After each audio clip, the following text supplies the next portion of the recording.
नमस्कार. रोकटोक क्लबला स्वागत. प्रेक्षक मी डॉक्टर उदय निरगुडकर. राज ठाकरेंनी महाराष्ट्र नवनिर्माण सेनेची स्थापना केली तो दिवस होता 9 मार्च 2006. जगाला हेवा वाटेल असा महाराष्ट्र राज ठाकरेंना घडवायचा होता. राज ठाकरे नावाचं एक जबरदस्त आकर्षण तरुणांना होतं. त्याचा करिश्मा अत्यंत जोरात होता. बाळासाहेब ठाकरेंची तीच थेट आक्रमक भाषा, काळजाला भिडणारे मुद्दे या जोरावर सत्तारूढ पक्षांकडून भ्रमनिरास झालेले मराठी, दलित आणि मुस्लिम तरुण मनसेकडे आकर्षित झाले नसते तरच नवल. मनसेची सुरुवात अगदी दणक्यात झाली. 2009च्या विधानसभा निवडणुकीत मनसेचे 13 शिलेदार पहिल्याच झटक्यात आमदार म्हणून निवडून आले. 2012च्या महापालिका निवडणुकीत मुंबईत 28 तर पुण्यात 29, ठाण्यात 7, पिंपरी चिंचवडमध्ये 4 नगरसेवक विजयी झाले. नाशिकमध्ये नंतर 40 नगरसेवकांच्या संख्याबळावर मनसेने आपली सत्ता चालली. पण यशाचं इंजिन 2014च्या लोकसभा निवडणुकीनंतर रुळावरून घसरायला लागलं. 2014च्या विधानसभा निवडणुकीत जेमतेम 1 आमदार निवडून आला. मनसेच्या अनेक उमेदवारांची तर डिपॉझिटही जप्त झाली. मनसेची अशी दाणादाण का झाली? शिवाजी पार्कवर बाळासाहेबांच्या स्मृतीस्थळाला केला विरोध, चिकन सूप आणि तळलेल्या वड्यांवरून उद्धव ठाकरेंवर केली वैयक्तिक टीका, पंतप्रधान नरेंद्र मोदींची कधी गळाभेट तर कधी त्यांच्या नावानं काढलेला गळा. मनसेची उलटसुलट धोरणं, भूमिका त्यांच्या अंगलट आल्या का? मनसेने मोठा गाजावाजा करून विकासाची ब्लूप्रिंट जाहीर केली, पण त्या ब्लूप्रिंटला इतका उशीर केला की त्यामुळे त्यातून मतांची बेगमी होऊच शकली नाही. राजकारणात एक वेळ धोरणं चुकली तरी चालतात, पण संभ्रमात टाकणारी अवस्था कधीच यश देत नाही. मनसेचं देखील असंच काहीच झालं का? लोकसभा निवडणुकीनंतर पक्षाला गळती लागली. अनेक माजी आमदार मनसेतून भाजपच्या गोटात सामील झाले. महापालिका निवडणुकीच्या तोंडावर पक्षाचे अनेक नगरसेवक मनसेच्या जहाजातून उड्या मारून बाहेर पडले. ज्या नाशिकमध्ये विकासाची जाहिरातबाजी करण्याकरता मनसेनं कलाकारांची फौज नाशिकला उतरवली, त्याच नाशिकमध्ये 40 पैकी 24 सत्ताधारी नगरसेवक पक्ष सोडून गेले. मुंबईत 8, पुण्यात 5, ठाण्यात 7 जणांनी पक्षाला रामराम ठोकला. अजूनही ठिकठिकाणी इंजिन सोडून जाण्याच्या तयारीत अनेक जण आहेत. अशा वेळी मुंबई महापालिकेत संदीप देशपांडे हे बाजीप्रभू देशपांड्यांसारखी मनसेची खिंड लढवत आहेत. सत्तेच्या गडावरची तोफ धडधडेल की नाही याची खात्री नाही, पण ते प्राणपणानं लढत आहेत. पण गटनेता या नात्यानं इतर नगरसेवकांना सोबत घेण्यात ते कमी पडले अशी टीका त्यांच्यावर त्यांच्या पक्षातूनच होतीये. मराठीच्या मुद्द्यात वाटेकरी भरपूर आहेत. विकासाच्या मुद्द्यावर भाजपनं आपली मोहर उमटवली आहे. परप्रांतीय अमराठी मतदार मनसेपासून केव्हाच दूर. राजकारणात धडाकेबाज एंट्री ते सध्याच्या अस्तित्वाची लढाई अशी उतरती कळा मनसेला लागली आहे. वारंवार बदलणाऱ्या इंजिनाच्या दिशा आणि वारंवार बदलणाऱ्या भूमिका पक्षाला आणखीन गाळात घालत आहेत. मनसेच्या गडाला लागलेली गळती कशी थांबवणार? भरकटलेल्या इंजिनाला कोणते डबे आणि कोण जोडणार? महापालिका निवडणुकीसाठी मनसेची नेमकी व्यूहरचना काय असणार? कोणत्या आधारावर आपण मतांचं इंधन मागणार आहोत? स्वतःच्या बायकोसाठी तिकीटं मागणारे कोणत्या तोंडानं इतरांवर आता घराणेशाहीचा आरोप करणार? आणि राज ठाकरे या एक खांबी तंबूवर मनसे आणखीन किती काळ आणि कशी चालणार? चला यासारख्या असंख्य प्रश्नांचा वेध घेऊयात आजच्या खास कार्यक्रमात रोकठोक संदीप देशपांडे.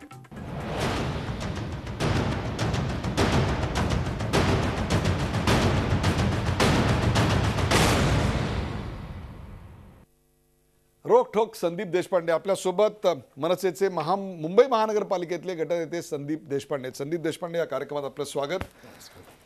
संदीप, तुम्ही मनसेचे महानगरपालिकेतले, विशेषतः मुंबई महानगरपालिकेचे गटनेते आहात. संदीप देशपांडे म्हटल्यानंतर कामं आठवण्यापेक्षा वाद जास्त समोर येतात पटकन. कामांपेक्षा वादांमुळे तुम्ही चर्चेत आहात. मग महापौर असतील, आयुक्त असतील, विविध विभाग प्रमुख असतील, अभियंते असतील, कोणाकोणाला तुम्ही सोडलं नाही. किंबहुना तुम्ही सोडलं, ज्यांना सोडलं अशी यादी फार कमी आहे आणि ज्यांना पकडलं, धरलं, ठोकलं त्यांची यादी फार मोठी आहे. कामांपेक्षा वादात चर्चेत राहून आपण काय मिळवलं? मला असं वाटतं की जो वाद निर्माण झाला तो कामांमुळे झाला. कामं होत नव्हती म्हणून वाद झाला, आणि कामं होणार नसतील तर यापुढे वाद होत राहणार. उदाहरण सांगायचं झालं तर इंजिनियरचा विषय असेल. अनेक वेळेला प्रत्येक वेळेला सांगून, प्रत्येक वेळेला बाबापुता करून, पत्र लिहून, स्थायी समितीमध्ये हरकतीचे मुद्दे मांडून, म्हणजे लोकशाहीने दिलेली सगळी हत्यारं संपल्यानंतर जर काम होत नसेल तर गप्प बसणं हे आम्हाला महाराष्ट्र नवनिर्माण सेनेमध्ये माननीय राजसाहेबांनी शिकवलेलं नाही. म्हणून तुम्ही कायदा हातात घेणार, म्हणून तुम्ही वाद अंगावर ओढवून घेणार. असं आहे की जर लोकांसाठी कायदा हातात घेण्याची गरज पडली तर आजही आमची तयारी आहे, याच्या आधी होती आणि याच्या पुढेही आहे. उद्या 26 जानेवारी आहे. संविधान नावाच्या गोष्टीला काही महत्व आहे की नाही? निश्चित आहे ना. प्रत्येकाने जर असा कायदा हातात घ्यायचा प्रयत्न केला तर मग आपल्याला न्यायालय कशाला पाहिजे, आपल्याला वकील कशाला पाहिजेत, आपल्याला शाळा तरी कशाला पाहिजेत, आपल्याला पोलीस तरी कशाला पाहिजेत, आपली स्वतःची एक पॅरलल व्यवस्था असू शकते. असाच प्रकारचा आत्मविश्वास आपल्याला लोकांना द्यायचा आहे, कार्यकर्त्यांना द्यायचा मला आहे. असं वाटतं आपण पूर्ण जर सिच्युएशन समजून घेतली याची तर आपल्याला याविषयी बोलता येईल. पहिली गोष्ट, कायदा ते पाळत नाहीयेत म्हणून आम्हाला कायदा हातात घ्यावा लागतोय. उदाहरण द्यायचं झालं तर इंजिनियरनी रोडचे खड्डे बुजवावे हा कायदा आहे की नाही आहे? मग तो जर कायदा ते पाळणार नसतील आणि कायदेशीर केलेली कारवाई त्यांना समजत नसेल किंवा त्यांच्यावर कोण कायदेशीर कारवाई करायला धजावत नसेल तर काय पर्याय उरला? म्हणजे सत्तारूढ लोक, सत्तारूढ पक्ष हे प्रशासनाच्या गैरव्यवहाराला पाठीशी घालतात. निश्चितपणे. आज मला एक सांगा की आज जो रोडचा एवढा मोठा घोटाळा झाला, आज त्याच्यामध्ये अनेक चीफ इंजिनियर आतमध्ये गेले, अनेक इंजिनियर आतमध्ये गेले. हे का गेले? कन्सल्टंट आतमध्ये गेले. हे का गेले? आणि इतके वर्ष जेव्हा आम्ही ओरडत होतो, या गोष्टी सांगत होतो, जेव्हा स्थायी समितीमध्ये प्रस्ताव यायचे त्यावेळेला याची चिरफाड व्हायची. त्याही वेळेला आम्ही ही गोष्ट सांगत होतो. पण सत्तारूढ पक्ष स्वतःच्या आणि भाजपच्या दोघांच्या बहुमताच्या जीवावर तो प्रस्ताव पास करून घ्यायचे. विरोधी पक्ष ओरडत राहायचे. आमचं मत फक्त लेखी नोंदवत जायचे की यांचा विरोध आहे. त्याच्या पुढे का विरोध आहे, कशासाठी विरोध आहे, हा थांबवला पाहिजे, हा भ्रष्टाचार थांबवला पाहिजे, हे जर सत्तारूढ पक्षाच्या गावीच नव्हतं तर मग दुसरा पर्याय काय उरतो विरोधी पक्ष अशा म्हणून मुद्द्यांना आमच्याकडे? विरोध करताना आपल्याला विरोधी पक्षांची म्हणजेच काँग्रेस किंवा एनसीपी इतर पक्षांची साथ मिळाली नाही? नाही, दोन गोष्टी मी तुम्हाला सांगतो की याच्यामध्ये असं आहे की महाराष्ट्र नवनिर्माण सेनेचे आमचे 28 नगरसेवक होते. काँग्रेसचे आज 51 नगरसेवक आहेत, जी महापालिका आहे त्याच्यामध्ये. पण विरोधी पक्ष म्हणून 51 सदस्य असलेल्या काँग्रेसला विरोधी पक्ष मिळालं. पण विरोधी पक्षाचं खरं काम जर या पूर्ण 5 वर्षात कोणी केलं असेल तर ते महाराष्ट्र नवनिर्माण सेनेने केले. मग कचरा घोटाळा असेल, नालेसफाई घोटाळा असेल, रस्त्यांचा घोटाळा असेल, टॅपचा घोटाळा असेल, शालेय वस्तूंचा घोटाळा असेल, कुठले घोटाळे तुम्ही सांगा ना, आम्ही सगळ्या गोष्टी केलेल्या आहेत. याच्यावरती जेव्हा विकासाची कामं करायची वेळ येतो त्यावेळेला जर विरोधी पक्षांना दाबण्याचं काम जर सत्ताधारी पक्ष करत असेल तर त्याला विरोध होणारच. आणि संघर्षाचं राजकारण आम्ही करतोय. आमचा पक्ष स्थापन झाल्यापासून आम्ही संघर्ष करतोय. संघर्षाचं राजकारण यापेक्षा सुद्धा तुम्ही आतापर्यंत घेतलेले प्रश्न आपण हातात घेऊया. शाकाहार विरुद्ध मांसाहार हा वाद, पेंग्विनला विरोध, ज्या गोष्टींमुळे आपल्याला चटकन प्रसिद्धी मिळेल हे आपल्यासारख्याला पटकन कळतं आणि त्याच्यामुळे असेच मुद्दे आपण उचलता की ज्याच्यामुळे आपल्याला पटकन प्रसिद्धी मिळेल, अशी टीका आपल्यावर होते. काय सांगाल? नाही, मला असं वाटतं जे मुद्दे मी स्थायी समितीमध्ये घेतलेत ते कदाचित आपल्यापर्यंत रिसर्चमध्ये पोचले नसतील. पण सर्वात महत्त्वाचा मुद्दा मी जो घेतला होता तो शालेय वस्तूंचा मुद्दा होता. शालेय वस्तूंचं 200 कोटीचं कंत्राट हे दिलं गेलेलं होतं. या कंत्राटामध्ये बाजारभावामध्ये म्हणजे मार्केटमधनं मी वस्तू विकत आणून स्थायी समितीमध्ये दाखवलेलं की बाबा कंपोस्ट बॉक्स मार्केटमध्ये 55 रुपयाला मिळते, 30 कंपोस्ट बॉक्स आज तुम्ही 75 रुपयाला महानगरपालिका विकत घेते आणि ती पण 5 लाखनं. त्याविरुद्ध मी हायकोर्टात गेलो. आम्ही हायकोर्टात याचिका केली, हायकोर्टात ती गोष्ट लढलो. दुर्दैवाने आम्हाला जो निकाल अपेक्षित होता तो निकाल लागला नाही, कारण हायकोर्टाने सांगितलं की आता वस्तू वाटप झाल्यात, पैसे देऊन झालेत, तर ह्याच्या पुढे ट्रान्सपरन्सी आणा म्हणून त्यांनी प्रशासनाला आदेश दिले आणि ती याचिका डिस्पोज केली. पण तो संघर्ष आम्ही शेवटपर्यंत नेला. कुठेही संघर्ष तो अर्धवट ठेवला नाही. शेवटपर्यंत नेला म्हणजे काय केलं? कारण तुमच्यावरचा जो आरोप आहे ना, त्या आरोपाचं मूळ ह्याच्यावरच आहे की तुम्ही प्रसिद्धी करता, आंदोलन करता, परंतु तुम्हाला सांगतोय ती गोष्ट सॉल्व्ह झाली, ती समस्या सॉल्व्ह झाली असं आम्हाला कुठे दिसत नाही. सर, खड्ड्यांच्या आंदोलनात आम्ही शेवटपर्यंत टोकाचा संघर्ष केला. त्याच्यानंतर खड्डे दुरुस्तीला वेग आला की नाही आला हे अख्ख्या मुंबईला माहिती आहे. आज जिथे इंजिनियर पुसत नव्हते देखील खड्डे बुजवा असं सुनावलेलं होतं, त्यानंतर वेग आला असं कोणी म्हटलं तर ते वावगं असेल? नाही, तेव्हा लोक हायकोर्टात गेले नव्हते सर. ज्या वेळेला आमचं आंदोलन झालं त्यावेळेला कोण हायकोर्टाचे स्ट्रिक्चर्स नव्हते पास झालेले. ज्या वेळेला आम्ही जेलमध्ये गेलो त्याच्यानंतर जेव्हा आयुक्तांनी सांगितलं की तुम्ही प्लीज बेल घ्या, आम्ही 2 दिवसात 3 दिवसात हे कामं सुरू करतो, त्यावेळेला हे कामात सुरुवात झाली. जेव्हा आम्ही कानी कपाळी ओरडत होतो, जेव्हा नगरसेवक म्हणून पत्र देत होतो, स्थायी समितीमध्ये हा मुद्दा उचलत होतो, चीफ इंजिनियरला जाब विचारत होतो, आयुक्तांना जाब विचारत होतो, त्यावेळेला कुठल्याही लोकांना वाटलं नाही. जेव्हा आम्ही हे खड्ड्यात इंजिनियरला उभं केलं त्यावेळेला प्रशासन खडबडून जागा झालं. म्हणजे जो झोपलेला आहे किंवा झोपायचं सोंग जो घेतोय त्याला कसं तुम्ही जागा करणार? मला तुम्ही सांगा, हे जे असं खड्ड्यात उभं करणं आहे, याच्या विषयीची प्रसिद्धीसाठीची आंदोलनं, हे सगळं एका बाजूला आणि त्या प्रयत्नांमुळे मिळणारी मतं एका बाजूला, तुम्हाला खरोखरच या सगळ्या आंदोलनाचा मुंबई महानगरपालिकेच्या निवडणुकीत मतं मिळवायला काही फायदा होईल असं वाटतंय? दोन गोष्टी आहेत सर. एक गोष्ट आहे की मुंबईसाठी असणारं प्रेम आणि फक्त मतांसाठी केलेलं राजकारण, ह्या दोन वेगळ्या गोष्टी आहेत. मला असं वाटतं ज्याचा जन्म मुंबईत झाला आहे, दादरसारख्या ठिकाणी झाला आहे, आज त्याला मुंबईबद्दल प्रेम असणं स्वाभाविक आहे. उद्या मी इंजिनियरला उभं करीन किंवा काय करीन ह्याच्यामुळे मला मतं मिळतील की नाही हा गोष्ट वेगळी, कदाचित मिळणार नाही, कदाचित लोकांना आवडणार नाही, पण माझ्या एरियातले खड्डे बुजले हे मला जास्ती महत्त्वाचं आहे आणि त्याचं जे काम आहे ते नीटपणे चालणं हे जास्ती महत्त्वाचं आहे. आज तुम्हाला उदाहरण म्हणून सांगतो, झोपडपट्टीचा जो निर्णय झाला स्थायी समितीमध्ये की 18 फुटाच्या वरच्या झोपड्यांना अभय द्या, त्यावेळेला एकमेव महाराष्ट्र नवनिर्माण सेना पक्ष होता ज्यांनी विरोध केला की मुंबईला बकाल करण्याचं हे काम चालू आहे. तुम्ही 18 फुटाची आज तुम्ही परमिशन देताय, उद्या 20 फुटाची द्याल, परवा 24 फुटाची द्याल, यांनी मुंबई बकाल व्हायला सुरुवात होईल. पण आम्ही त्यावेळेला मतांचा विचार नाही केला, आम्ही मुंबईच्या भल्याचा विचार केला. म्हणून आम्ही 18 फुटाच्या झोपड्यांना विरोध करण्याची ताकद ही महाराष्ट्र नवनिर्माण सेनेमध्ये आहे. कदाचित आज लोकांच्या डोळ्यावर आच्छादींचा पडदा असेल त्यामुळे हे दिसत नाही, पण तो पडदा कधी ना कधी तर बाजूला होईल. मला तुम्हाला काय आकडेवारी दाखवायची. मनसेला जनतेने प्रचंड मोठ्या प्रमाणावर स्थापनेनंतर संधी दिलेली होती.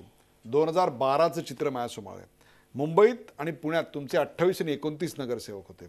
नाशिकमध्ये 40, ठाण्यामध्ये 7, पिंपरी चिंचवडमध्ये 4. 2017मध्ये काय स्थिती आहे हो? निवडणुका व्हायच्या आधी मुंबईमधल्या 29 पैकी तुमच्याकडे फक्त 20 जण उरलेत, ठाण्यात 7 पैकी 0 उरलेत. नाशिक ज्याची तुम्ही प्रचंड जाहिरात करता तिथल्या विकासाची, त्या नाशिकमध्ये फक्त 24 जण राहिलेले आहेत. पुण्यात संख्याबळ 24वर आलेलं आहे. कल्याण डोंबिवलीला प्रचंड गळती लागली, तिथं तुमच्याकडे फक्त 9 नगरसेवक उरलेले आहेत. जनतेचा पूर्ण भ्रमनिरास झाला. त्याहीपेक्षा तुम्ही एवढी जर चांगली कामं करता तर मग कार्यकर्त्यांचा, नगरसेवकांचा भ्रमनिरास का झाला? मनसेच्या गळतीचं कारण काय असं वाटतं आपल्याला? दोन गोष्टी आहेत. असं आहे, 2014ला जी मोदी वेव आली त्यामध्ये अनेक पक्षांची वाताहत झाली. म्हणजे काँग्रेसला काही खूप जागा मिळाल्या किंवा राष्ट्रवादीला खूप जागा मिळाल्या अशातला काही भाग नाही. मला असं वाटतं त्यानंतर एक राजकारणात पेशन्स नावाची गोष्ट असते की एखादा बॅड पॅच येतो. सचिन तेंडुलकर प्रत्येक मॅचला जाऊन 100 नाही करत, कधीतरी त्याचाही बॅड पॅच येतो. तो बॅड पॅच प्रत्येक पक्षामध्ये पण आलेला आहे. आज भारतीय जनता पक्ष जेव्हा जनसंघ होता त्याच्यानंतर भारतीय जनता पक्ष आला. 1989 साली भारतीय जनता पक्षाची काय स्थिती होती? 2 जागा होत्या, 2 खासदार होते. त्यानंतर वाढत आले. 2012चं घ्या ना उदाहरण, आमच्या 28 जागा होत्या आणि भारतीय जनता पक्षाच्या 32 जागा आहेत. आज त्या 2 वर्षात त्यांच्या जागा वाढल्या, कॉन्फिडन्स वाढला, राजकीय काही समीकरणं बदलली. पण याचा अर्थ तीच समीकरणं ह्याच्या पुढेही राहतील असं नाही आहे. त्यामुळे ज्यांना पेशन्स आहे, ज्यांनी पक्ष स्वतःच्या रक्त आटवून वाढवलेला आहे, तो दुसऱ्या पक्षात जाणारच नाही. कारण हा पक्ष सगळ्यांचा आहे आणि जर मी त्या पक्षाला कॉन्ट्रीब्युशन केलंय, मी त्या पक्षासाठी रक्त आटवलंय, तर मी दुसऱ्या पक्षात जाऊ कशाला? तुमचं हे जे पोटतिडकीने बोलणं आहे ते मी समजू शकतो, परंतु आज तुमच्याकडे जेवढे नगरसेवक आहेत ना तेवढ्यापेक्षा जास्त नगरसेवक तुम्हाला सोडून गेलेले आहेत. तुमच्याकडे आज जेवढे आमदार आहेत ना त्यापेक्षा जास्त आमदार तुम्हाला सोडून गेलेले आहेत. पक्ष स्थापन झाला त्यावेळेला तुमच्या स्टेजवर असणाऱ्यांपैकी अनेक जण तुम्हाला आज सोडून गेलेले आहेत. या गळतीचं आणखीन एक कारण म्हणजे कुठेतरी तुमचा करिश्मा, तुमच्या मला असं वाटतं, मी तुम्हाला तेच सांगितलं की 2014 नंतर राजकीय समीकरणं बदललेली आहेत. आज लोकांना एक अच्छे दिनची भुरळ पडलेली आहे की बाबा अच्छे दिन येणार. त्यामध्ये लोकांना असं वाटलं की नाही, आपण भारतीय जनता पक्षाला साथ द्यायला पाहिजे. त्या पद्धतीने साथ दिली गेली लोकांकडनं. किंवा जो मीडिया मॅनेजमेंट झाला, सोशल मीडिया मॅनेजमेंट मला म्हणायचं आहे, ज्या प्रचंड पद्धतीने ॲडव्हर्टाईज झाल्या, ज्या टाईपने ॲडव्हर्टाईज झाल्या, त्याचा एक प्रभाव लोकांवर टेम्पररी पडू शकतो. त्या प्रभावामुळे मी तुम्हाला सांगितलं तसं की नुसतीच महाराष्ट्र नवनिर्माण सेना इफेक्ट नाही झाली आहे, काँग्रेससारखा राष्ट्रीय पक्ष पण इफेक्ट झाला, त्याच्यातनं सुटला नाही आहे. राष्ट्रवादीसारखा पक्षही सुटला नाही आहे. मग ह्याच्यानंतर सर एक मिनटं फक्त मला कंप्लीट करू द्या. याच्यानंतर जर काही लोकांच्या मनात भीती निर्माण झाली, त्यांच्याकडे पेशन्स नाही आहेत किंवा पक्षाचं काम करण्याची जिद्द नाही आहे, असे लोक सोडून गेलेत. याच्या पुढेही कदाचित अजून 2-4 लोक सोडून जातील. बरोबर आहे. तुम्ही तीन मुद्दे मांडलेत. एक म्हणजे याच्यामध्ये प्रचंड मोठ्या प्रमाणात मोदींची लाट होती, सोशल मीडिया मॅनेजमेंट होतं, हे सगळं तुम्ही म्हणताय. एकीकडे आपण त्याच वेळेला एक उत्तेजनार्थ पारितोषिक म्हणून भाजपवर हीच पाळी होती, त्यांचे संसदेत 2 होते, अशा प्रकारची एक तुम्ही त्याला एक सांगड घालताय. परंतु मोदींच्या लाटेतही शिवसेना पक्ष वाढलाच की. शिवसेना पक्ष हा लोकसभेत वाढला, शिवसेना पक्ष विधानसभेत वाढला, जिल्हा परिषदेत मुख्यमंत्र्यांना 40 सभा घ्यायला लागल्या. परंतु उद्धव ठाकरे आपल्या जागेवरनं न हालता त्यांनी एक हाती आपला पक्ष जिल्हा परिषदेमध्ये देखील वाढवून दिला. मग एकीकडे तो पक्ष वाढतो, तशाच विचारांचा दुसरा असला तुमचा पक्ष मला वाढताना का दिसत नाही? कार्यकर्त्यांची मोठ बांधण्यामध्ये, पक्षाचं संघटन बांधण्यामध्ये आपण कमी पडलो, भूमिका घेण्यामध्ये कमी पडलो, आपलं आकर्षण कमी झालं, करिश्मा ओसरला. नेमकं काय घडलं का हे सगळंच एकावेळी घडत होतं? मला असं वाटतं राजकीय समीकरणं जी बदलली. मी पुन्हा एकदा सांगतो, तुम्ही मला असं वाटतं थोडंसं मला वेळ द्या, याचं मी पूर्ण विश्लेषण करू इच्छितो. याच्यामध्ये असं आहे की ज्या कार्यकर्त्यांमध्ये पेशन्स नव्हते ते कार्यकर्ते सोडून गेले, किंबहुना कार्यकर्त्यांपेक्षा नेत्यांमध्ये पेशन्स नव्हते ते नेते सोडून गेले. आज जे गेले हे नेते कधी झाले, कोणामुळे झाले, यांना आधी कोण ओळखत होतं? संदीप देशपांडे असतील किंवा आत्ता सोडून गेलेले मंगेश सांगळे असतील, ह्यांना ओळखत कोण होतं? ह्यांना चेहरा देण्याचं काम हे राजसाहेबांनी केलं.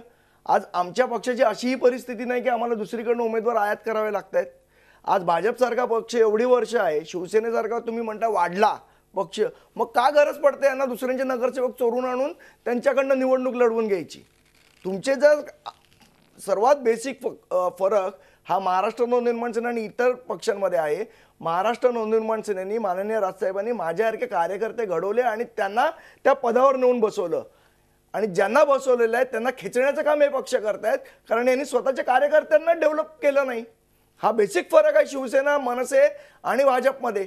आमच्याकडे ती गरज नाही. आज जर आमचे निर्माण केलेले नेते जे माननीय राजसाहेबांनी ज्यांना चेहरा दिलाय हे दुसऱ्या पक्षात गेले, तर आमच्या साहेबांकडे तेवढी ताकद आहे की ह्या कार्यकर्त्यांना परत नेते करायची. 2 लाख करू हे आम्ही वारंवार ऐकलंय. परंतु आज अशा भरकटलेल्या अवस्थेमध्ये इंजिनाला डबे कोण जोडणार? इंजिनाला डबे जोडण्याकरता येणार कोण अशी परिस्थिती नाही आहे? अजिबात नाही आहे. शेवट कसं आहे, तुमचं कॅडर फिक्स पाहिजे. नेते येतात आणि नेते जातात. कॅडर जर महत्त्वाचं असेल आणि कॅडरची बांधणी असेल तर काही फरक पडत नाही. आज नाशिकमध्ये तुम्ही सांगता एवढे नगरसेवक गेले, पण तिथला शाखा प्रमुख हल्ला का हो आमचा कुठला? का उपशाखा अध्यक्ष हल्ला? का गटाध्यक्ष हल्ला? सगळे इंटॅक्ट आहे. आमची संघटना तिथे इंटॅक्ट आहे आणि त्या संघटनेच्या जोरावर आणि राजसाहेबांनी जी कामं केली आहेत त्या जोरावर निश्चितपणे आम्ही पुन्हा त्याच ताकदीने येऊ. कदाचित त्याच्यामध्ये थोडा वेळ इकडे तिकडे गेला असेल, पण आम्हाला तो आत्मविश्वास आहे. राजसाहेबांना आत्मविश्वास आहे. राजसाहेबांनी त्या दिवशी सांगितलं, ठीक आहे 20 गेले आम्ही 60 आणू, आणि ते करू शकतात, कारण आम्ही कार्यकर्त्यांपासून नेते घडवले आहेत. दुसऱ्यांचे नेते आयात करण्याचं काम आम्ही केलेलं नाही. आज आपल्या पक्षामध्ये आयत्यावेळी आलेल्या तिकीट या महानगरपालिका निवडणुकीत दिली जाणार नाही असं स्पष्टपणे सांगता आपण? निश्चितपणे आमची 227ची आमच्या पूर्ण गोष्टीची तयारी झालेली आहे. पूर्ण जागा लढवण्याची आम्ही तयारी केलेली आहे. 227 जागा लढवण्याकरता बाहेरून एकही उमेदवार आयात करावा लागणार नाही. आयत्यावेळी प्रवेश दिला एकाही माणसाला आपण तिकीट देणार नाही. निश्चितपणे मी तुम्हाला सांगतो की 227ची आमच्याकडे जागा तयार. शेवट मी तुम्हाला एक सांगतो की निवडणूक असते, त्याच्यामध्ये काही राजकीय समीकरणं असतात, त्याच्याप्रमाणे 1-2 बदल होऊ शकतो, पण खोऱ्याने दुसऱ्यांचे नगरसेवक घ्यायचे. माझ्याकडे आज भारतीय जनता पक्षाची काय अवस्था आहे? आज 227 जागा जर लढवायची तयारी आहे का त्यांची?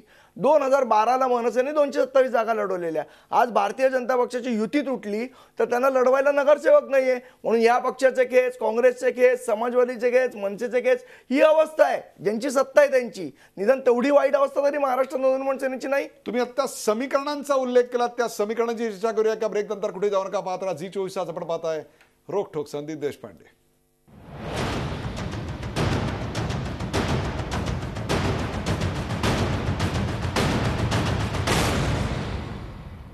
रोखठोक संदीप देशपांडे आपल्यासोबत.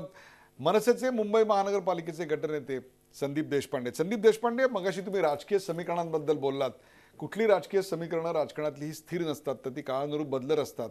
आजचा शत्रू हा उद्याचा मित्र असतो, तर आजचा मित्र हा उद्याचा शत्रू असतो. कुणीच कोणाचं परकं नसतं किंवा कुणीच कोणाच्या जवळ नसतं. शिवसेना भाजप यांच्या युतीची शक्यता अजून तरी पूर्णपणे मावळलेली नाही किंवा अजून तरी पूर्णपणे झाली असंही नाही. मुंबईत काही वेगळी समीकरणं येतील यापेक्षा? मला वाटतं का येणारा काळ ठरवू शकतो ते.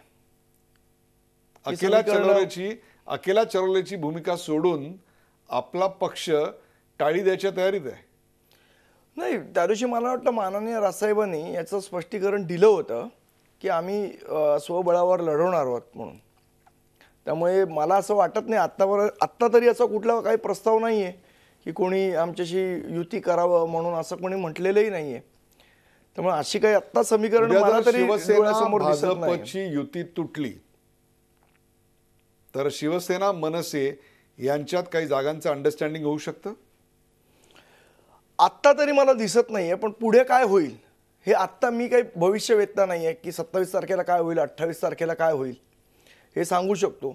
पण असं म्हणतात की नथिंग इज इम्पॉसिबल. म्हणजे उद्या या मुंबई महानगरपालिकेच्या निवडणुकीच्या निमित्तानं उद्धव ठाकरे आणि राज ठाकरे एकत्र आल्याचं आम्हाला दिसेल, कारण त्यांनी स्पष्टपणे हात जोडून एक प्रकारे नकारघंटा दर्शवलेली आहे.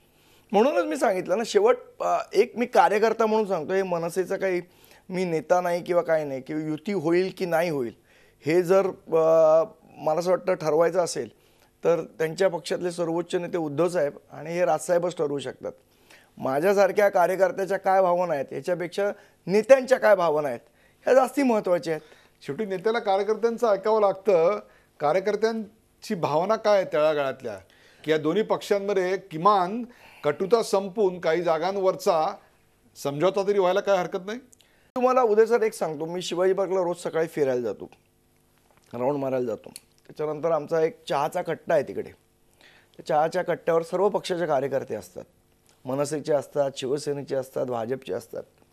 त्यांच्यातली जी चर्चा आहे ती तुम्हाला मी सांगतो. त्यांना असं वाटतं की भारतीय जनता पक्षची जी धोरणं आहेत, म्हणजे उदाहरणार्थ इथनं बुलेट ट्रेन जी चालू केली ती मुंबई गुजरात, बऱ्याचशा इन्स्टिट्यूशन या गुजरातला हलवणं, जो मगाशी तुम्ही ज्या वादाचा उल्लेख केलात व्हेज नॉनव्हेजच्या, जैन सोसायटी बांधणं. उद्या कदाचित भाजप सत्तेवर येईल, मला वाटत नाही ते येईल असं, पण उद्या कदाचित भाजपचा महापौर जर झाला तर मुंबई ही महाराष्ट्राच्या ऐवजी गुजरातमध्ये तर जाणार नाही ना, अशी भीती ही शिवसेनेच्या आणि मनसेच्या दोन्ही कार्यकर्त्यांना वाटते. एवढं मात्र मी त्यांची जी भावना आहे ती तुम्हाला सांगू शकतो. दोघांच्या भीतीचा आधार जर राष्ट्रीय पक्ष हे स्थानिक पक्षांना किंवा प्रादेशिक पक्षांना संपवायला निघालेले आहेत हे असेल तर काही जागांवर समझोता होण्याची संधी आपण सोडाल असं वाटतं?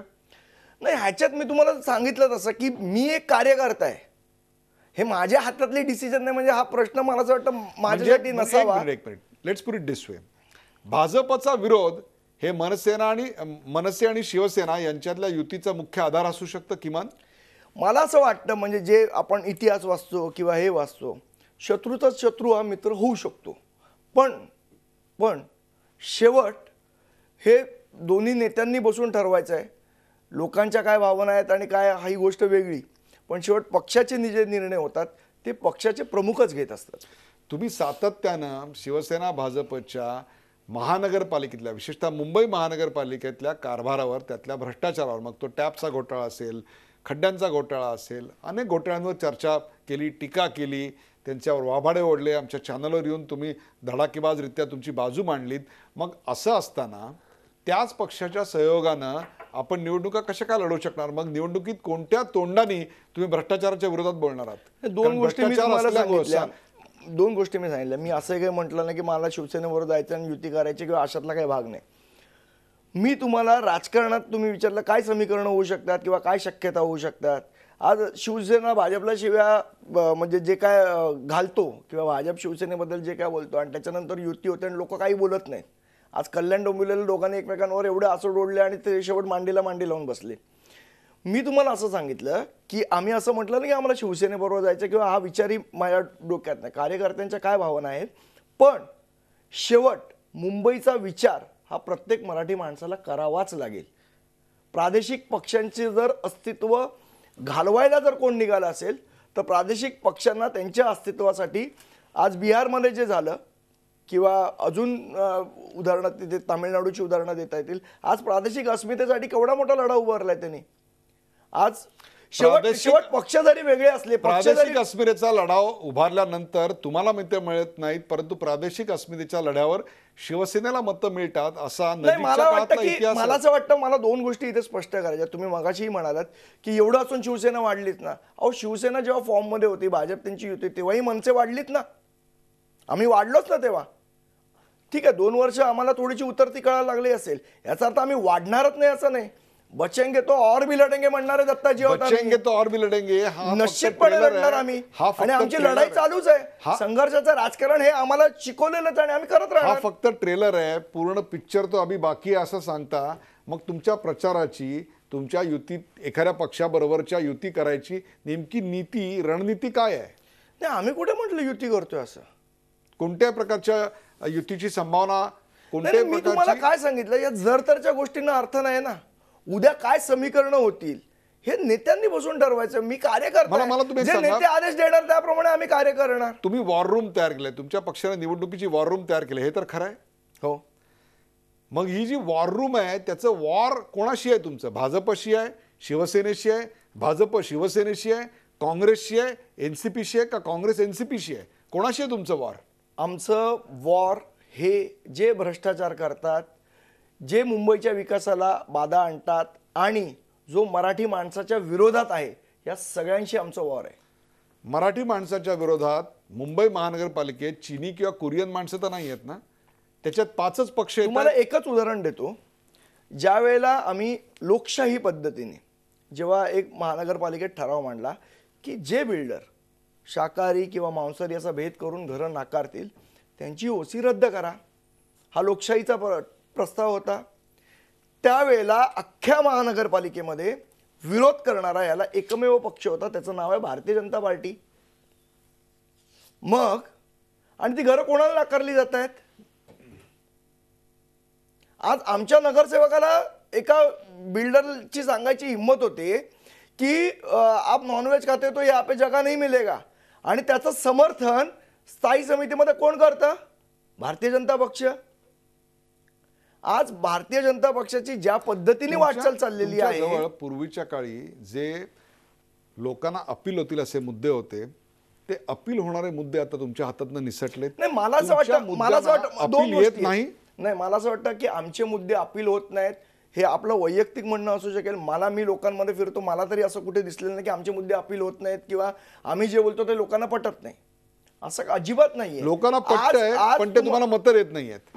नाही, विषय काय आहे, मी तुम्हाला तेच सांगितलं की राजकीय समीकरण काय आहेत. समजा आज मतं नाही दिली याचा अर्थ मुद्दा पटला नाही असा अर्थ होत नाही त्याचा. आज आमचे जे मुद्दे आहेत ते आम्ही आज लोकांपुढे घेऊन जातोय. आज कदाचित एखादा पडदा डोळ्यासमोर असेल, तो हटल्यावर ते मुद्दे मला हाच मुद्दा आहे की एक वेळ चुकीची धोरणं राजकारणात चालतात पण संभ्रमित अवस्था चालत नाही. याचं कारण संभ्रमित अवस्था नाही. मी तुम्हाला पुन्हा प्रश्न विचारलाय की ही जी वॉर रूम काढलेली आहे त्यातलं वॉर आहे कोणाशी नेमकं? तुम्ही त्याचं उत्तर देताना सांगताय की मराठी माणसाच्या विरोधात असलेल्या व्यक्तीशी आमचं वॉर आहे. मराठी माणसाच्या, बघा, आम्ही जर स्वबळावर लढवतोय तर आमचं सर्व पक्षांची वॉर आहे. आम्हाला कोण लाडका कोण दोडका नाहीच आहे ना. जिथे जो चुकेल तिथे आम्ही त्यांना ठोकून काढणार, हा आमचा वॉर आहे. मग कोणी असू दे, तो तुम्हाला असं वाटतं, भाजप असू दे, काँग्रेस असू दे, संदीप देशपांडे, तुम्हाला असं वाटतं या अशा भूमिकांमुळे तुमची मुंबई, ठाणे, पुणे, नाशिक या महानगरपालिकात तुम्हाला एक रिस्पेक्टेबल यश तरी मिळेल असं वाटतंय तुम्हाला? 100% मिळेल. अजून आमचा प्रचाराची सुरुवातच आम्ही वेगळ्या पद्धतीने केलेली आहे. आज वॉर रूम सारखी आम्ही जी स्थापना केली आहे त्यातनं सोशल मीडियाच्या माध्यमातून प्रचंड रिस्पॉन्स महाराष्ट्र नवनिर्माण सेनेला आहे. लोक कंटाळलेली आहेत हो यांच्या भांडणाला. शिवसेना आणि भाजपची जी नाटकं चाललेली आहेत त्याला लोक कंटाळलेली आहेत. लोकांना तुम्ही एकदा कल्याण डोंबिवलीत फसवलं म्हणून परत मुंबईत पण फसवू आपण त्या पद्धतीने, असं नाहीये. लोक एवढे मूर्ख नाहीयेत. लोकांना बऱ्याच गोष्टी कळतात.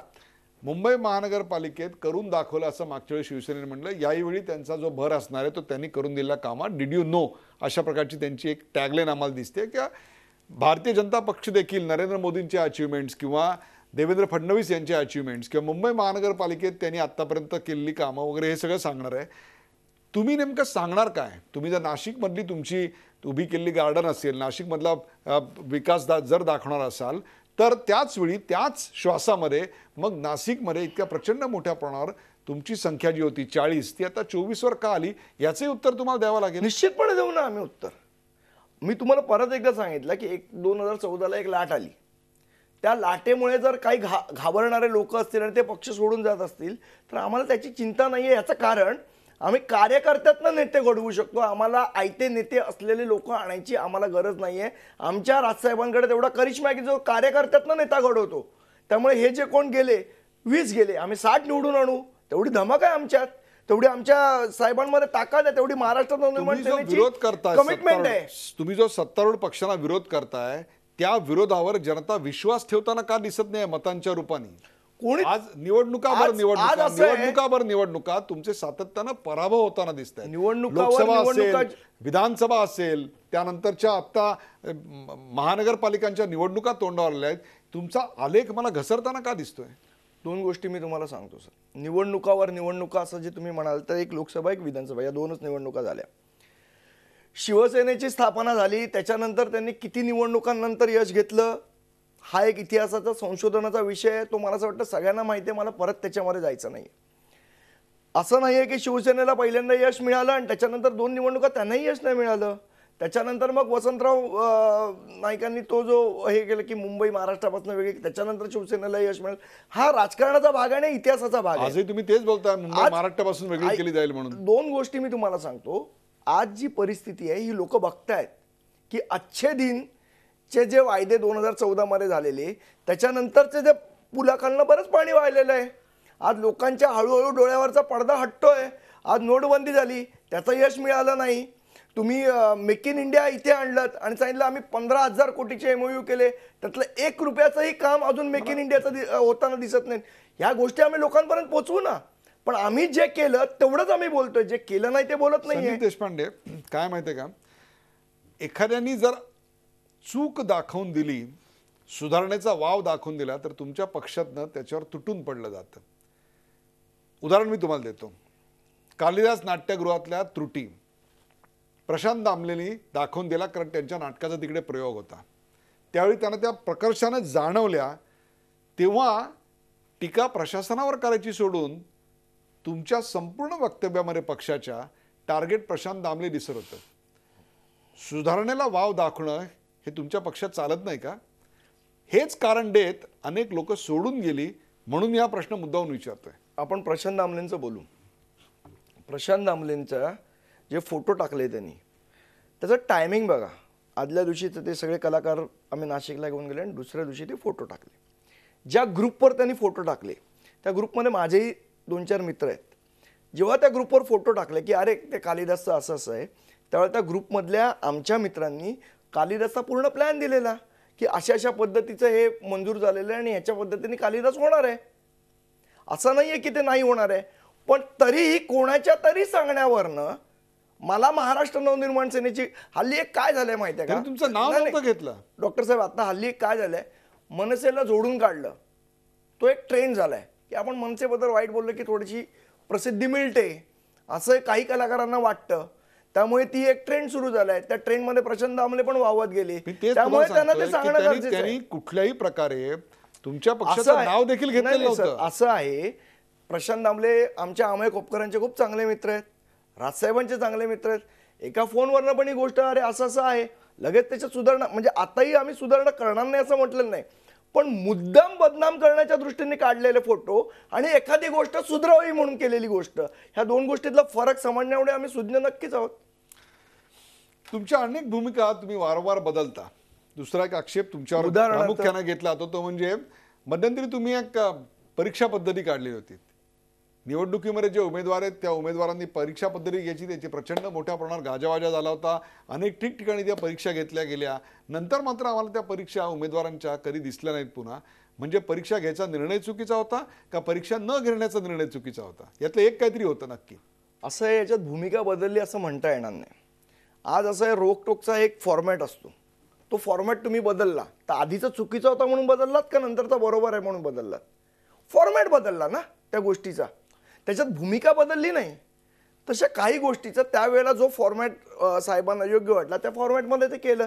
आजच्या परिस्थितीत जो फॉर्मॅट योग्य वाटतो त्या फॉर्मॅटमध्ये आम्ही करतो. फॉर्मॅट बदलला याचा अर्थ भूमिका बदलली असं नसतं. काळानुरूपात ज्या पद्धतीने जी गोष्ट करायला यापुढे पाहिजे ती गोष्ट आम्ही करतो. यापुढे परीक्षा पद्धती असणार नाही याबद्दल अनेकांनी सुटकेचा निश्वास टाकायचा का यापुढे परीक्षा पद्धती असू शकेल याचा धसका घ्यायचा? दोन गोष्टी आहेत. त्यावेळेला 2012ला पक्ष अत्यंत नवीन होता. म्हणजे तुम्हाला सांगू जे 28 नगरसेवक निवडून गेले त्यातला एकच माणूस असा होता की दिलीप लांडे की जो पुन्हा एकदा निवडून आलेला. बाकी सगळे 27 नगरसेवक हे पहिल्यांदा निवडून आलेले. राजसाहेबांची भूमिका ही होती की जे नगरसेवक आपले कार्यकर्त्यांमधनं नगरसेवक होणार आहेत यांना महानगरपालिकेची जुजबी ओळख ही झाली पाहिजे त्या दृष्टीने ती परीक्षा घेतली. आता पक्षाला झाले 10 वर्षाच्या वर वर्ष झालेली आहेत. आमच्या कार्यकर्त्यांची महानगरपालिकेची व्यवस्थित ओळख झाली आहे. त्यामुळे आता परीक्षा घ्यायची गरज नाही. याचा अर्थ भूमिका बदलली असं नाही. 10 वर्षामध्ये तुमचा हक्काचा मतदार कोण हे तरी तुम्हाला कळलं असेल. याचं कारण मराठीचा जर मुद्दा घेतला तर त्याच्यावर शिवसेना हक्क सांगते आणि विकासाचा मुद्दा घेतला तर त्यावर भाजप हक्क सांगते. तुमच्या विकासाचा मुद्दा लोकांना पटेल अशा स्वरूपाचं काम आता समोर येताना दिसत नाहीये. पक्षाची गळती दिसतंय. कोणाला बघायचं की नाही हा महत्वाचा प्रश्न. पक्षाची गळती हा नाशिकमध्ये आम्ही केलेलं काम हे तुम्हाला दिसतंय. पण ते दाखवायचं की नाही दाखवायचं हा तुमचा विषय. पक्षाची गळती हा एक प्रचंड मोठा विषय आहे. नेमका तुमचा हक्काचा मतदार कोण आहे आज? दोन विषय मी तुम्हाला सांगतो. एक तर मराठीचा विषय किंवा हा विषय काय तुम्ही सांगितलं तो विकासाचा मुद्दा. विकास नाशिकमध्ये आम्ही करून दाखवला. जे बोललो त्यापेक्षा जास्त करून दाखवलं, कमी नाही. आणि नाशिक महानगरपालिकेमध्ये लक्षात घ्या मुंबई महानगरपालिका एवढा पैसा नाही आहे. आज ज्यांनी मुंबई महानगरपालिका 20-20 22 वर्ष चालवली त्यांची हिंमत आहे का बस घेऊन लोकांना आणून आम्ही केलेला विकास दाखवायची मुंबईमध्ये? आज जाऊ शकतो. यांची हिंमत आहे का बाहेरच्या कोणाला आणून मुंबई दाखवायची की हा विकास आम्ही केला म्हणून? हा बेसिक फरक आहे. विषय असा आहे की काही माध्यमांना असं वाटतं की बाबा हे दाखवूच नाही किंवा हे दाखवावं. यावर ह्या गोष्टी ठरलेल्या आहेत. आणि आज सोशल मीडियाच्या माध्यमातून आम्ही तो आमचा जो प्रचार आहे तो व्यवस्थित केलेला आहे. लोकांपर्यंत आम्ही काय विकास केला. आज नाशिकला जाऊन रस्ते बघा ना. आज मुंबईची अवस्था बघा नाशिकची अवस्था बघा. फरक लगेच लक्षात येईल. आपण पुढे जाऊया. युतीचं जे काय व्हायचं होईल ते होईल. तुम्ही स्वबळावर लढताय त्याचं जे काय व्हायचं ते होईल. परंतु वॉर्ड क्रमांक 191 हा अत्यंत कळीचा वॉर्ड आहे. याचं कारण सर्वसाधारण गटातल्या महिलांसाठीचा हा वॉर्ड आहे तो यावेळी खुला झालेला आहे. हाय प्रोफाईल वॉर्डातनं तुमच्या पत्नी स्वप्ना देशपांडे, शिवसेनेकडून विशाखा राऊत आणि भारतीय जनता पक्षाकडून मेधा ओक सोमय्या अशा प्रकारची व्यूहरचना चालू आहे. आपल्या पत्नीनं तहसील पदावर असताना त्याचा राजीनामा दिला, शासकीय सेवेचा राजीनामा दिला. तोही निवडणूक लढवण्याकरताच की नाही हे आधी स्पष्ट करा पहिल्यांदा. आणि दुसरं, पक्षात ही घराणेशाही आहे म्हणजे तिने राजीनामा दिला ही गोष्ट मी मान्य करतो. पण तो निवडणूकच लढवण्यासाठी दिला असं काही नाही आहे. काही माझी वैयक्तिक तिची कारण आहेत त्याच्यासाठी तिने राजीनामा दिलेला आहे. पण याचा अर्थ त्या निवडणूकच्या रिंगणात दिसतील का नाही याविषयी आपण काय सांगा? याविषयी राजसाहेबच सांगू शकतात कारण तेच निर्णय घेतात कुठला उमेदवार कुठे असावा. पक्षाकडे तिकीट मागितलेलं आहे की नाही? तिन्ही पक्षाकडे तिकीट मागितलेलं आहे की नाही हे तिलाच माहिती आहे. मी या गोष्टीत अजून तरी नाही. आपण त्या विभागाचे प्रमुख आहात, गटनेते आहात म्हणून हा प्रश्न विचारतोय. निश्चितपणे जी इच्छुकांची नावं आली आहेत त्याच्यामध्ये तिचं नाव नाही आजच्या तारखेला तरी. इच्छुकांमध्ये तिचं नाव नाही. एक शेवटचा प्रश्न, शिवसेना प्रमुख बाळासाहेब ठाकरे यांचं स्मृतीस्थळ शिवाजी पार्कवर तयार होण्याकरता पहिला विरोधाचा सूर जर कोणी लावला असेल तर तो संदीप देशपांडे यांनी, बरोबर? नाही, मला त्या काळामध्ये पहिला विरोधाचा सूर जो आला तो तुमच्याकडून. नंतर तशी भूमिका आम्हाला पुन्हा कधीही घेतलेली दिसली नसती. महापौर जेव्हा ज्या वेळेला पहिल्यांदा स्मृतीस्थळ शिवाजी पार्कवर करायचं ठरलं किंवा नंतर महापौर बंगल्यात करायचं ठरलं, या दोन्हीला आजही आपला पूर्णपणे सपोर्ट आहे, पाठिंबा आहे असं ठामपणे सांगा. पाठिंबाही दिलेला नाही, आम्ही विरोधी केलेला नाही त्या गोष्टीला. त्याच्याबद्दलची भूमिका काय घ्यावी हे शिवसेना आणि भारतीय जनता पक्षाने ठरवावं. की लोकांचं खेळाचं मैदान होतं, त्या खेळाच्या मैदानात स्मारक व्हावं की नाही व्हावं याची मी त्यावेळेलाही माझं वाक्य हे होतं की आज जर शिवसेना प्रमुख बाळासाहेब ठाकरे असते तर त्यांना हे आवडलं असतं का की खेळाच्या मैदानाचा वापर हा दुसऱ्या गोष्टींसाठी केलेला आहे हे शिवसेना प्रमुखांना आवडलं असतं का एवढाच माझा प्रश्न होता. याचा अर्थ मी विरोध केला असं होत नाही. पण त्यातला जो सूर आहे तो सूर जो आहे तो नक्कीच नाही, विरोधाचा सूरचा विषय नाहीये. मी फक्त एवढाच प्रश्न विचारला, खेळाच्या मैदानात जे करणार होते ते आज महापौर बंगल्यात करतायत. आम्ही एका शब्दाने काही बोललेलं नाही त्याच्यामध्ये. अजून तुम्ही त्या प्रश्नाचं तुमचं मत खुलके व्यक्त केलं नाही. प्रेक्षको, रोकठोक संदीप देशपांडे या कार्यक्रमात मनसेच्या गटनेत्याशी ही रंगलेली राजकीय चर्चा आपण पाहिली. महाराष्ट्र नवनिर्माण सेनेला सध्या लागलेली उतरती कळा किंवा महापालिका निवडणुकीतली मनसेची व्यूहरचना याबद्दलच्या प्रश्नांना त्यांनी रोकठोक थेट उत्तरं दिली. लोकशाहीत दिलेली सगळी आयुधं वापरून सुद्धा जेव्हा आमचे प्रश्न सुटत नाहीत तेव्हा कायदा हाती घ्यावाच लागतो अशा शब्दात त्यांनी हिंसक आंदोलनांचं एक प्रकारे समर्थनच केलं. पालिका इंजिनियरला खड्ड्यात उभं केलं, ते कदाचित अनेकांना आवडलं नसेल, पण त्यामुळे मतं मिळतील की नाही मला माहीत नाही. पण दादरमध्ये रस्ते दुरुस्त झाले की नाही, माझ्यासारख्या पक्क्या मुंबईकरला जास्त महत्त्वाचं काय असेल तर रस्ते नीट बांधले जाणं हे होतं. मुंबईवरचं प्रेम आणि मतांचं राजकारण हे वेगळे मुद्दे आहेत हे त्यांनी यावेळी स्पष्ट केलं. मनसेचे 28 तर काँग्रेसचे 51 नगरसेवक होते. विरोधी पक्षनेतेपद काँग्रेसकडे होतं, पण कचरा घोटाळा, नालेसफाई घोटाळा, टॅब घोटाळा, शालेय वस्तूंचा घोटाळा हे सगळे घोटाळे फक्त मनसेलाच का उजेडात आणावे लागले हा प्रश्न त्यांनी केला. 2014 मध्ये आलेल्या मोदी लाटेत अनेक पक्षांची वाताहत झाली. राजकारणातही बॅड पॅच येतो, पण संयमी भूमिका घ्यायची असते. ज्यांच्याकडे संयम नाही त्याने आमचा पक्ष सोडला. ज्यांनी पक्ष वाढवण्यासाठी रक्त आटवलं ते पक्षात आहेत, ज्याने आठवलं नाही ते दुसऱ्या पक्षात गेले. त्यामुळे काही आमचं बिघडत नाही आहे. आमचे नेते राज ठाकरे यांनी सर्वसामान्य कार्यकर्त्यातून नेते घडवलेत. आजही नवे नेते घडवण्याची आमच्यात ताकद आहे. आम्हाला इतर पक्षातून उमेदवार आयात करावे लागत नाहीत असा टोला त्यांनी लगावला.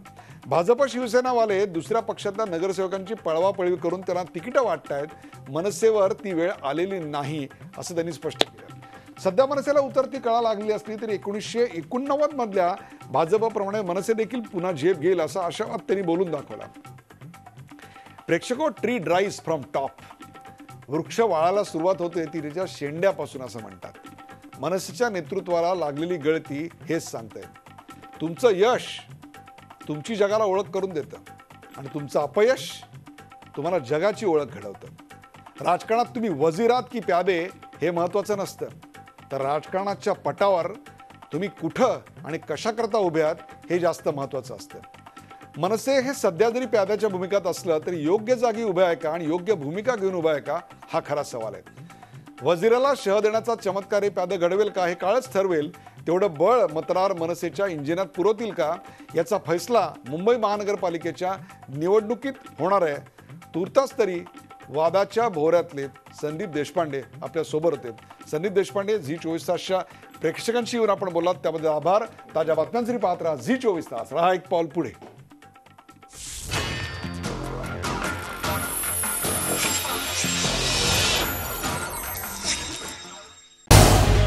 झी 24 तास रहा एक पाऊल पुढे.